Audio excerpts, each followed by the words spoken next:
Salam sejahtera, saya Adrian Ri dari Media Minda Rakyat. Salam Minda Rakyat, pencongak bangsa dan negara. Presiden STA menghadap Yang di-Pertuan Agong Kota Kinabalu. Yang di-Pertuan Agong Sultan Abdullah Sultan Ahmad Shah telah berkenan menerima menghadap Presiden Parti Solidariti Tanah Air PUSTA Datuk Seri Panglima Dr. Jeffrey Kitingan secara maya pada pagi Isnin untuk mendengar pandangan mengenai COVID-19 dan isu darurat. Dalam sebuah kenyataan hari ini, DSP Dr. Jeffrey berkata, selama pertemuannya dengan Yang di-Pertuan Agong, beliau telah menyuarakan rekomendasi tentang bagaimana kerajaan dapat menyelesaikan krisis pandemi COVID-19. Saya mencadangkan kepada Tuanku bahawa status darurat harus dikekalkan buat sementara waktu sehinggalah situasi stabil. Isu-isu lain seperti isu keselamatan dan politik akan selesai dengan sendirinya.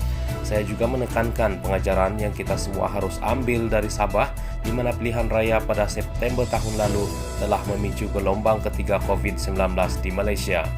Bahkan setelah hampir 9 bulan, gelombang ketiga ini masih belum menunjukkan tanda-tanda akan reda, katanya. Timbalan Ketua Menteri itu juga berkata bahawa situasi pandemik di Malaysia tidak boleh dilihat secara terpisah atau dibandingkan dengan negara-negara lain. Beliau berkata Malaysia bukan satu-satunya negara di dunia yang telah mengisytiharkan darurat untuk menangani krisis ini. Lebih daripada 70 negara lain telah mengambil langkah yang sama untuk memerangi COVID-19. Pada masa yang sama, DSP Dr. Jeffrey berkata program vaksinasi di Sabah terlalu perlahan dan salah satu penyebabnya ialah infrastruktur yang kurang baik, terutama sistem telekomunikasi.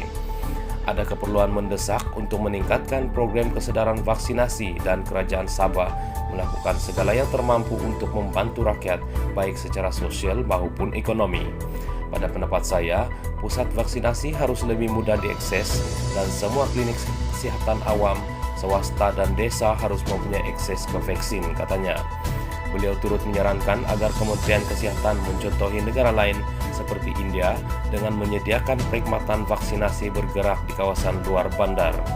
DSP Dr. Jeffrey turut menjelaskan bahawa selain isu-isu ini, Yang di-Pertuan Agong tidak berminat membincangkan soal politik pada pertemuan itu.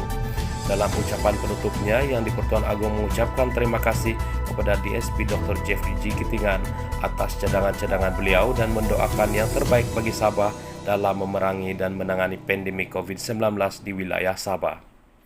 Sekian berita terkini dari Minda Rakyat Media, berita dibaca oleh Adrian Ri. Kita juga Baini.